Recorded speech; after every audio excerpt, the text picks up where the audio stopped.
The opinions you're about to hear are solely the opinions of your Ham Right podcast. Our intent is to inform and entertain, not to offend. So sit back, relax, and we finna get to this business, y'all.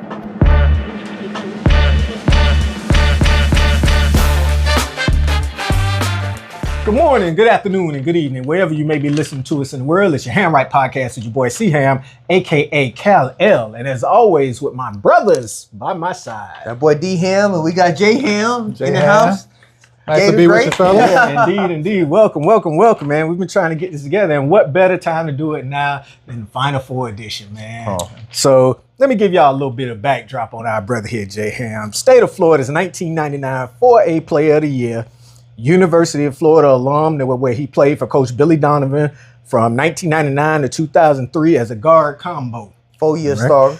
4-year starter. Yeah, we're going to get into that here in a second. He helped lead the Gators to 4 consecutive NCAA Tournament appearances and 1 Final Four. A professional career that boasts 5 European championships. Tell him again, bro. 5. My man, welcome to the show, bro. Welcome to the show. Well, glad to have Appreciate you guys having me. Definitely a big fan of your show and your content. You guys been doing big things, so just happy to be a part of it today. Indeed, man. You're ham right. What you got to say over there, bro? You sipping? You feeling Nah, good? man, now, I'm ain't feeling you? good. Just glad bro here, cherishing the moment and whatnot, Bruh, Florida in the Final Four. What it was like to feel that experience, man, and actually go through that. Not only did you experience the tournament, but you experienced the highs and the lows and everything in between, from buzzer beaters to all the way to the championship game. And you was the only freshman that started in the championship game. Michigan State had all those seniors and whatnot, and you guys had all that NBA talent, and both teams had NBA talent galore. But nonetheless, you was the only freshman to start on both teams in that championship game, bro. What it was like? Yeah. So, I mean, honestly, it was a great experience, being a freshman and, being able to go all the way to the championship game was definitely something I always remember. And this time of year, it always brings it back. Because growing up as a kid, you watch the NCAA Tournament, March Madness, and your goal is to get to a Final Four. So for us to actually achieve that and, beat, traditional schools like Duke and North Carolina on the way was definitely an amazing feeling. Man, so kind of like what he said right there. So yeah, it's a 4-year starter, unheard of. Right, they go your flowers on that, man. You can go a little deeper. Because back then it was, man. Well, I mean, I think it was a different time because I think, I came at a time where it was starting to be the end of that kind of thing. Yeah. Typically now you see freshmen, they start all the time. You got freshmen leaving for the NBA, but back in the day, you kind of had to pay your dues a little bit before you can start. So you didn't see freshmen start all the time. But our team was like really loaded and, Stacked. Anybody could have been a starter on our team. We basically had 2 starting lineups. We're really a good team. All right. So with your experience, your Final Four experience, man, is there a moment that stands out the most to you? I mean, I think for me, just playing in front of 70,000 people is something that, I mean, because you're in high school, maybe at a packed game, maybe it's like 500 people. Right. So you go from that to like 70,000. standing room. So you got to remember, I was a year removed from those kind of crowds. To go from 500 to like 70,000, like it was, it was awesome. And y'all feel like it was too big? Y'all was too small for the moment, or not big enough for the moment? Well, I mean, I can look back now and say in that moment, I fully didn't appreciate the experience because as good as our team was and as young as we were, I thought we would have 3 more cracks at it, Yeah. But I remember our coaches who had that experience would tell us like, hey, you better live in the moment because there's no guarantees you're going to be back here. Yeah. And they was right because we never made it back. Right. Because not only do you have to be talented in the tournament, but you also need luck on your side. After that, we dealt with injuries, end up losing at the buzzer. So, I mean, I won a game at the buzzer in the tournament and lost a game at the buzzer. Yeah. So, like the thrill of victory and the agony of defeat, I experienced both sides of that. Right. So, That's why I call it March Madness. I mean, I definitely had the full tournament experience. So, I mean, I did everything outside of actually winning the championship game, you know. But to get there and look back on it now, it was definitely an accomplishment for us to do what we did. And you know, Michigan State was the better team on that night. You know, you got to give them credit. You know, they were there the year before and they beat us. I mean, and it's rare that you hear people just, you know, acknowledge something like that. They say they were the best. Hey, team. you got to keep it real. Like I said, they were experienced. They had they were there the year before. Jason Richardson, Monte Cleves. I mean, they had a nice squad. Morris coached. Peterson. Tom Izzo's still a great college coach. Charlie Bell. Yeah. So I mean, honestly, it's always a game you want to get back. Zach Randolph was there then. Or he came out there. No, he came the following year. But they had a squad. They had a nice team. But like Michigan State's always well coached. You started championship game as a freshman. Only freshman starting on both teams. Hey, they had a hell of a team. But again, that was a hell of a run and a hell of a season for us. And you know, this year is the 25th anniversary of that, and it's crazy to think like how fast time flies. Man, like time really flies. So you know, I'm just trying to do whatever I can to slow down the clock a little bit. Damn, it's been 25 years. 25 years. Damn, crazy, bro, that's crazy. Well, you're looking good, man. Yeah. Well, again, that's what I'm saying. I'm trying to slow down the clock a little bit. You know. Yeah. So yeah, I mean, I still train like I'm playing, but I think that's like just part of my DNA now. You like train, you wake up, you know, you have your routine. So I think that's just part of my DNA now. Okay. Well, with y'all being such a young team during that time, you know, how did Coach Billy Donovan mentally prepare y'all? You know, because like you said, you know, you grow up, you thinking, all right, I want to make it to the Final Four, I want to make it to the NCAA championship game. Yeah. You know, so you lived it as a kid in your mind. But how did y'all mentally prepare with y'all being such a young squad? Man? Yeah. Well, I think the great thing we had for us is that Coach Donovan had the experience as a player also. So him experienced that as a player, he was able to use his experiences and really help us and tell us what to prepare for. And he was right on the money with a lot of things he said about the attention that would come with you guys being in the Final Four. You got a lot of it too. Yeah. And like he kept it real. He was like basically like, hey, your ass is about to get kissed for this next week like you've never seen before. And it was like it was right. Like we got so much attention like that week leading up to it, media attention, like so many obligations like outside of actually playing. So I mean, he definitely did a good job preparing us for the moment. But again, you never know until you're in it, right? And like I said, going out there and you got 70,000 people, you know, at the game. Like the old dome at that time, like, you know, we sold out a lot, but that's only 12,000. Right. You know, it was 12,000. Right. So 70,000, man, that's like, that's football stadium, NFL numbers sold up. Yeah.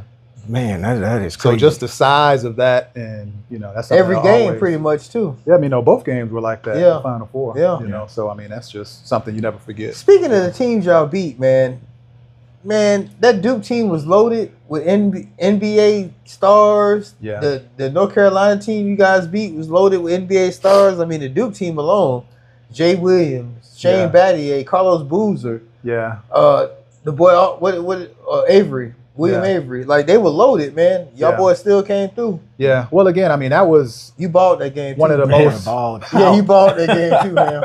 Well, one of the most memorable things is like beating teams like Duke and North Carolina because those are like traditional powers, right?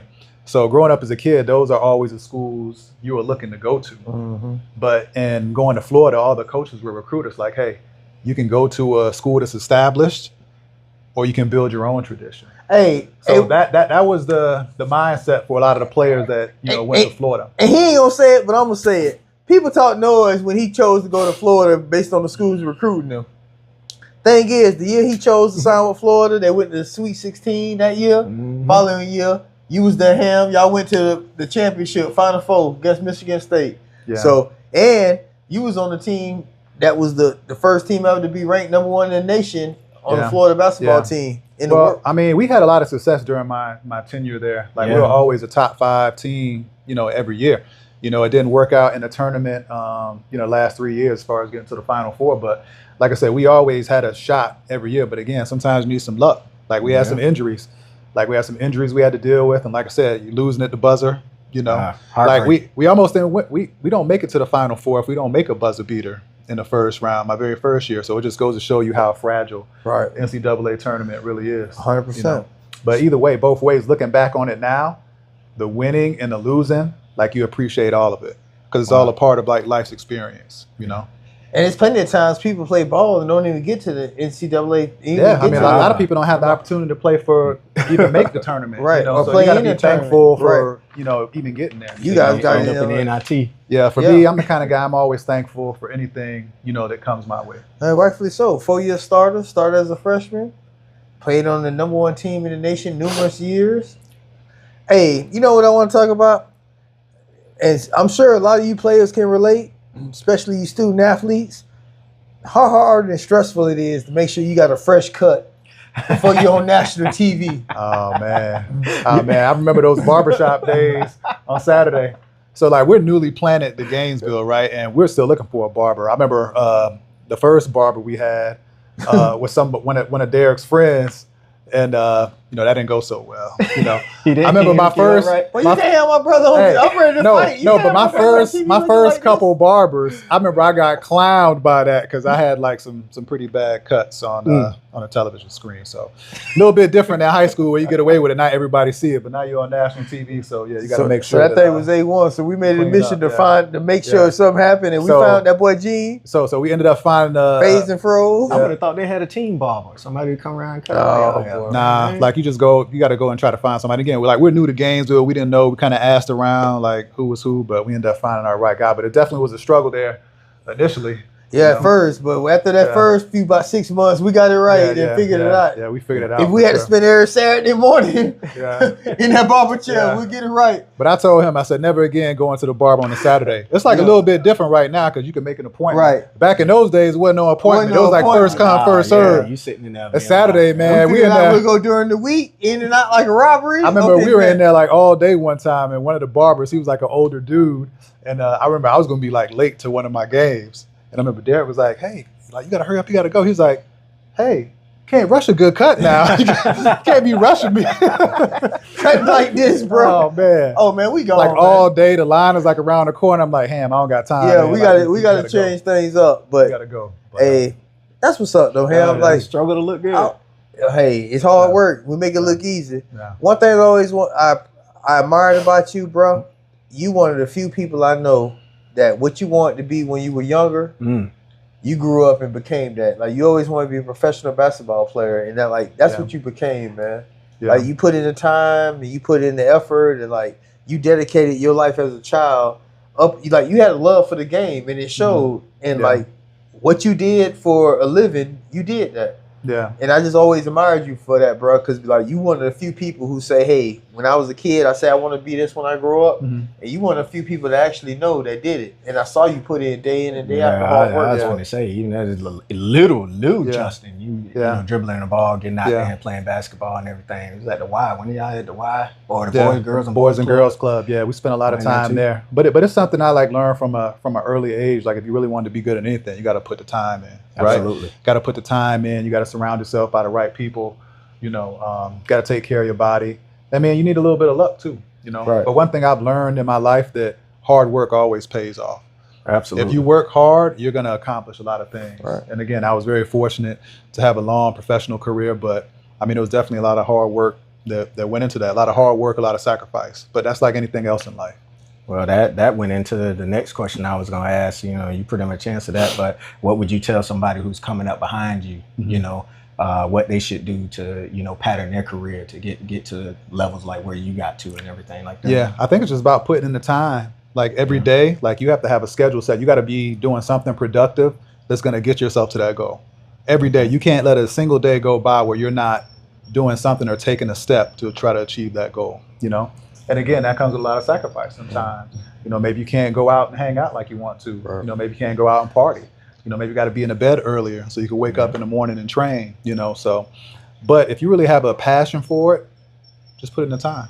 And it's not really putting in the time when you have the passion for it because it's something you enjoy doing anyway. Right. It ain't you even know? considered a sacrifice at that Yeah. point, you know. So if for you me, it's really something I see always it. enjoy doing, you know, just being in the gym, being active. And like I said, I'm still in the gym and I'm active. So, you know, for me, I was Yeah, right you at look home. like it, man. You make me want to go do a crunch or Oh, something. yeah, that boy come out of his shirt, he looking like an action figure. You know what I'm talking about? That boy a tip top shape. Yeah, I'm trying to slow down the clock outside of the gray hair, but I can't do nothing. It's with that. hereditary. That's genetics. Yeah, genetics. We get that from C-Ham. Hey, Oh, so man. check it. With NIL, the way the situation is with NIL, how you feel about it? Considering back then you was on video games, they selling your jerseys with without the back of your name on it, but your jersey's getting sold with your number on it, and you on video games and whatnot. How you feel about that, man? Well, I think the situation is not perfect, but it's definitely long overdue with these athletes getting their just due. Because I've never seen a system where everyone else is profiting except the actual talent. The ones making it happen. Coaches getting paid, universities getting paid. And back in the day, we would get in trouble if we accepted a meal or anything from a booster. Like we couldn't even get a job. You know, we couldn't, and that's not, you know, I think they sell it on, oh, well, you're getting a scholarship. But I mean, hey, let's be real. Yeah. They don't really care about it as long as you're eligible, right? There's really no incentive.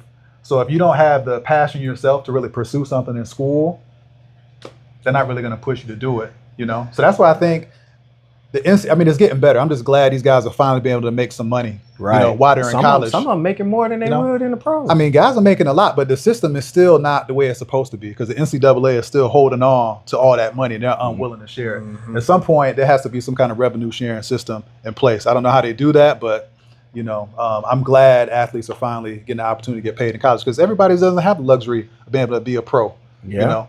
So you should be able to get, I mean, college is big business.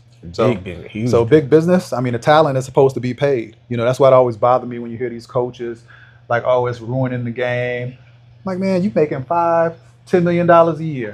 or more. Why don't you share your salary with some of these players? Right. But you talking noise about them wanting to make a little bit of money when you making all this money. I mean, it's so hypocritical, and I never understood coaches like that. I think the real coaches understand, like, hey, these athletes, you know, deserve and they need to get paid. Right. But you got to realize that was happening under the table for many years now. It was still happening anyway, but it shouldn't have to be that way. Right. You know, that should be out in the open. Like, hey, hey, this is what you guys earn, and you know, but they got to figure that out. But I'm glad they're finally getting paid. Yeah, they getting there. They getting there. Well, speaking of working hard and dedication and getting to the pros, man, that leads us into our top 5, dog. What? Oh, top 5 this week. In honor of that boy Jay Ham, considering you played against LeBron. You know, you played professional basketball and whatnot. You've been in a championship Final Four game. You played professional ball for over 14 years.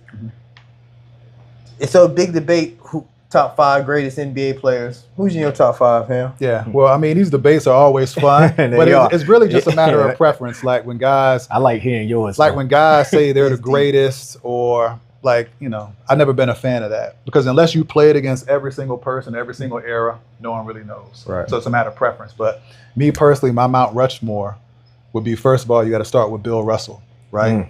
And he would be the representative of the 50s and the 60s. 13. Them championships. Basically the young days. Right. You know, I know a lot of people knock him for his talent, but hey, 11 championships in 13 seasons, combined with 2 NCAA championships, an Olympic title. You know, he won one as a coach as well. You know, hey, to the victor goes the spoil. So he would be my representative for the 50s and 60s, right? 70s and 80s, we're going to go with Kareem, right? I know a lot of times Kareem is overlooked, but Kareem has the best basketball story of any player there is, resume-wise. In high school, 4 state championships, 1 game loss. College, 3 championships, 1 game loss. It would have been 4 championships, but back then they had a JV. Right. So he couldn't play on the varsity until his sophomore season, right? Then combine what he did in the NBA and his longevity, you know. 1 championship with 2 different NBA teams. Yeah. Wow. So Kareem would be my representative 70s, 80s, right? Okay. 80s, 90s, of course, we got MJ. Right. MJ was my favorite player. Personally, he's the best that I've ever seen play. That's just my personal preference. Who I like the way he dominated on both ends of the court. I don't think people realize like how hard that is to dominate both ends of the court. To go out there, he averaged over 30 points for his career. Right. And he was a lockdown defender. And defensive player of the year multiple times. Like I don't think people realize how much energy that takes. Only a true player can. Combined, he didn't miss a lot of games. Well, hey, he lost Defensive Player of the Year in college to Mika Okafor. Yeah. He came in number 2 in his senior year, and so defense was his thing. But I'm just saying from that perspective, I know how much energy it takes to be like a lockdown defender. Oh yeah, I know you do. And I wasn't averaging 30 points after that in college. You know what I mean? So that takes a lot. So he'd be my representative for the 80s and 90s. And then obviously you got LeBron representing the 2000s. Right. I think his longevity, what he's been able to do, there's never been a player who has played at such a sustained high level for so long. You know. Okay. And LeBron, like I said, he's amazing. He's like his all around game. That boy can still put up 40. Yeah, like he doesn't look his age at all. And obviously he takes a great deal care of his body. So I think that's the reason why he's lasted so long. And his story is not finished yet. So who knows like when it's going to finish. So he's definitely the player who's the greatest as far as longevity is concerned. Wow. And then that is the Mount Rushmore because you got 4. And then the 5th one would be Magic. Right? Yeah. Because what Magic meant to basketball when basketball really wasn't a popular game at the time. What him and Larry Bird were able to do in the 80s, that really saved the NBA. You know? Wow. Yeah, that competition that they had. And hell, even they was first ones with shoes aside from it was just that rivalry. All stars from college, Indiana State to Michigan State to Lakers in Boston. And like you say, that rivalry. But they were the first guys to really start taking the game global. Yeah. Know? And ever since then, the game different styles. The game is blown up. So I mean, you can't say Magic and don't say Bird, but at the end of the day, Magic got 5, Bird got 3. So got to go with Magic. You can't say one without the other. But like you say, but Bird. For people who didn't get a chance to see him play, it was something special. Bird was a bad man. You say watch some tape. Bird, like I said, he talked noise too. Bird could do it all. Yeah, and well respected. Yeah, and one of the best trash talkers ever. So again, that would be my Mount Rushmore. What about you guys? What do you got? What do you got? Well, yours is good, Ham. I just got to add Tim Duncan to the mix because Tim Duncan, 5-time NBA champion, and best power forward in the league. But I'll Spurs your team too. Yeah, so a little bias there. Yeah, I mean, no, but I like Tim Duncan. Tim Duncan was an amazing player. But that's pretty much it. I might add, Kobe or Shaq to it, but I can't sit there and take Kareem or Mike from the mix or LeBron or whatnot. And like I say, you played basketball professionally for over a decade, and you played against LeBron, and you played against, No, but it's no right or wrong answer. It's a matter of preference. You know what I mean? But like Bill Russell, men lie, women lie, numbers don't. 11 NBA championships, like his resume, and just overall, just like Kareem.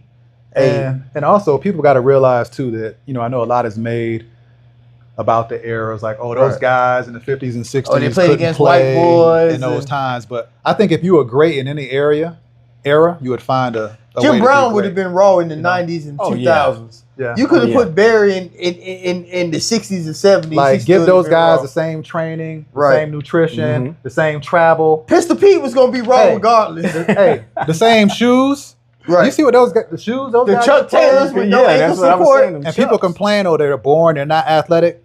Try running around in some Chuck Taylors back in the day. I'm trying to do a finger roll. And see how athletic you're going to be, So, all things considered equal, if you're great in any era, you'll always be great. What'd you say, bro? Well, I mean, I would just add one more too, because I was gonna say Shaq and Kobe, put them in the mix, man. Yeah. But I'd also throw Dr. J in the mix, man. Oh, of course. Yeah. I mean, Dr. J, definitely Dr. J in the mix one of my too. favorites. But there are some ballers out there that don't get too much mention, man. And like I like the way you break yours down because you break it down by era, and that's I think you got to have a representative of every era. Got to be represented, because that tells the full story of the history of basketball. All right, so we just gave y'all our top 5 favorite basketball players of all time. You can hit us up at yourhamrightpodcast@gmail.com. That's YAHAMRIGHT podcast@gmail.com. You can also comment on all our social media pages, whether it be Facebook, Instagram, YouTube. Anywhere your favorite podcast can be seen, we are there and you can comment on it. So let's take a quick break, man, and pay some bills out. With the deadline to filing tax returns on the horizon, we'd like to refer you to our partners at Credible Tax Pros. Chanel Johnson is a trusted tax expert who specializes in individual and small business tax returns throughout these entire United States.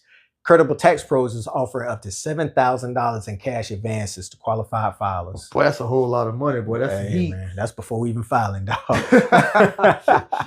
For more information, email Chanel at Credible Tax Pros. File your taxes with Credible Tax Pros and Chanel Johnson and mention code YHR25. That's YHR25 to receive a free vacation when filing. Chanel Johnson at Credible Tax Pros. Credibility you can count on every time. Every time, all day, every day. Welcome back, y'all. So we're coming back. So we got to ask, since Florida's in the Final Four again this year, number one, Ham, what do you think? Considering Duke looked like a monster, but at the same time, Florida done beat 4 top 10 teams in the last 15 days. Mm-hmm. And also, what was that like? It's one thing to be in a tournament, but to be in that Final Four experience, what is it like? The aura is something serious, huh? Yeah. Well, I mean, again, it's amazing. I think that's like the pinnacle in college basketball. You want to get to that stage where you're one of the 4 teams left and have a chance to win the tournament.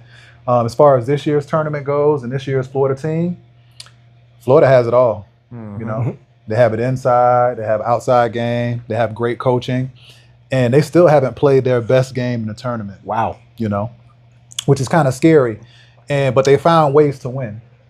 So that says a lot about a team. They can fight through adversity and find ways to win when they're not playing their best game. So they definitely have that going for them. That being said, honestly, I think it's a toss-up. I mean, you got 4 number 1 seeds in the Final Four, which is only the second time that's happened. I was going to say, we ain't seen so that. it tells you how fragile the tournament really is. Right. The best teams don't always win. You know, But you sometimes have a bad, they do. you have a bad matchup. Right. You have a bad night. It only takes one night. It's not the series. Mm-hmm. Normally in a series, the best team is going to win. But in a one-game situation, You mess around and have a bad night. That might be anything's night-night. possible. But again, that's what makes it exciting as well. Right. You know, so honestly, I just hope for some good games, and hopefully the Gators can get it done. You know, 6 Final Four in the last 30 years. So it's pretty impressive. That's the eyeball. That's that big time, Yeah, baby. it's pretty impressive. Hey, So in all the history of sports, is there anything bigger than March Madness, considering how the underdog can rise up to the occasion and be amongst the elite? in basketball terms, Just period in sports, like period. Super Bowl, NHL, World Series. Is March Madness not the greatest sporting event? I think it is because I mean, but I think it's what you're passionate about, right? Yeah. Obviously, you know, I probably feel that way because, you know, I'm a basketball fan. Right. You know, I mean, I love football too, you know, but some people might go Super Bowl. Some people right. might go World I was gonna Series. say the World Cup, You know, is huge. Right. World Cup. Yeah, Yeah, I football like the beats World Cup World too. Cup. During that, We like when it comes around. World Cup. Yeah. Just yeah. March Madness, the only Yeah. like sport where the underdog actually has a chance of winning or competing on Yeah. an even basis. You know. Yeah, but like honestly, this is my favorite time of the year from a basketball perspective because you got the NCAA tournament, men's and women's. The women's game is like really women's game growing is tremendously. So I love watching the women's game as well. And then you have the NBA playoffs that start, you know, and teams are jockeying for position. So it's more exciting for me to watch the NBA during this time of the year. I really don't get into it too much like during the regular season because there's so many games and guys are just basically biding their time till they get to the playoffs, just trying to stay healthy. Yeah. So it's definitely more exciting this time of year for a Absolutely. basketball fan. All right. So here we go right now, man. Craziest thing seen on the internet this week, man. So, you guys both are dog lovers. I'm not really a dog lover like that.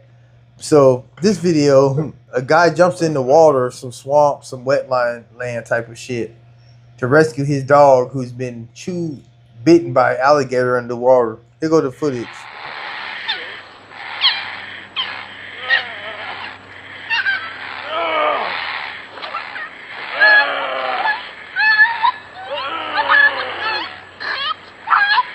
What y'all would have did? I'd have did it. Hey, I'm with him. Like when you're a dog owner and lover, that's like one of your kids being in there. Yeah. If your kid was in the pond with an alligator, you're just gonna walk away, be like, can't do nothing. Or you gonna go in there and chase him? Well, you know, I did jump in the pond to get Buck out. You have, and I know you would, but damn them dogs. They dogs, they ain't kids. Hey, my condolences. Hey, I'm not, no, to each his own. But Yeah, but again, you're just not a dog lover. Yeah. No, Hey, I'm not. remember, it's funny because C. Ham used to be just like you, and you saw how he converted. not converted. He became a dog lover. He did. Yeah. He did. He Yeah. converted, but no, I'm not jumping in the water about no dog. But they can have that. Hey, that's what you get for being too close to that water. But hey, they jumping in. To each his own. Yeah, there it is. Yeah, I'm going in. All right, Going in. again. So y'all got our take on it. That's the craziest thing seen on the internet this week. Y'all can hit us up at your handwrite podcast @gmail.com and let us know. Would you jump in the water to save your dog? Hell no. In the words of my boy Bud Bafulu, I say F no. You put your hands on my family, I say F no. Oh man! All right, so here we are. Question of the week, man. What's your question of the Question week? of the week. So I always, me and bro always love wrestling. You like wrestling too, but you ain't watch it in and out like we did. Who had the better sellout game? That boy Nature Boy Ric Flair, or that boy The Rock? Well, Who had a better mouthpiece? Who sold out better? Who's better on the mic? With me being older, like y'all always tell me that on the show, being the old head, I'm back in the days with Dusty Rose. He was nice on the mic. Junkyard Dog. He was nice on the mic. Macho Man. Macho Man. So I'm definitely going with Buddha Ric Flair. Dean. Yeah. I'm definitely going with Ric Flair, man. Matter of fact, Ric Flair's still relevant today. Woo! Yeah. Boy, his mouthpiece was A1. But at the same time, Team Light Skin, The Rock, once The Rock had changed it up, man, The Rock, his sellout game was A1 too, man. I mean, that's the era. Those are like my two favorites. And to me, they represented like the two best times in wrestling. And again, I might be biased because we kind of grew up during that time. Mm-hmm. But growing up as a kid in the 80s, for me, that was like the best time in wrestling. Yeah. And you had all these different promotions, which made it even more excitement. But Ric Flair on the microphone in the 80s. Pure entertainment. Yeah. Boy, this a picture of me and him chilling with the Nature Boy himself. What a great night. Yeah, that's right. Yeah, he came down to Florida one night and we got a picture with him. So got to hang out was with cool. him. Yeah, man. And it's crazy, like being so close. Like you see him on TV, like he ain't that big. He's huge. Yeah. like Ric Flair short and thick, boy. Yeah. Like Ric Flair get out. Yeah. Best trying to get a chop to your throat or your chest with that boy Nature Boy. Yeah. He swole up like Yeah. he's like, God dang. But The Rock during the Attitude Era and everything he's been doing now, It doesn't matter. like he took it to a whole nother level. So And honestly, the millions. honestly, that's a toss up. I'm gonna have to say a tie. And like, millions. like those are my two favorites, and both of them cold. So I can't. That's why you picked it to see. You They love- make them you choose love between The Rock, two. huh? I can't pick one or the other. Both of them cold on the mic, man. Yeah. Then Yeah. the millions. Yeah. So You want some of that poontang pie. some of that poontang pie. All right, so who you got, dog? You sidestepping it. Who you got? I ain't sidestepping. I mean, it's hard to do, man. Like, at the end of the day, I mean, The Rock is The Rock. You know what I'm saying? But you talking, boy, to the jet flying, limousine riding, jet stealing, wheeling and dealing Nature Boy. So, I don't know, man. I'm going to Nature Boy. But at the end of the day, truth be told, The Rock was beautiful, man. But I got to ride with that boy Rick, man. All right, so here again, y'all let us know the question of the week this week: who had the best sellout game between Ric Flair and The Rock? Sorry, I got something caught in my throat just then, man. I have something to sip on right now. But anyway, you can hit us up at yourhandwrightpodcast@gmail.com. Let us know who y'all would go with, Ric Flair or The Rock. All right, you want to close this out, man? Yeah, Ham, before I close out, Ham, what you got to say, man? Thank you for joining us, bro. All Give me right, your thank Final you. Four experience. Thanks for having me on the Absolutely. show, guys. Absolutely. Get a chance Gator great, you know what I'm to talking about? reminisce and talk about the 15-year Final Four. Professional basketball player. Especially with Florida, being in the Final Four this season. I'm really hoping it's a great week for the Gators and we bring a third national championship home to Bring it home. to Bring it Gainesville. home. Hopefully we can get it done. That's what's up. As always, we appreciate y'all taking time out every weekend and week out to listen to us and watch us. Stay humble, stay hungry, stay grinding, stay shining. As always, stay blessed. We'll get up. And in the words of my man Stevie Wonder, hate knows love's a cure. So y'all stop hating and get the loving out there. We out. Close us out, Ham. We'll holler. Love y'all, man. Love y'all too. Love y'all.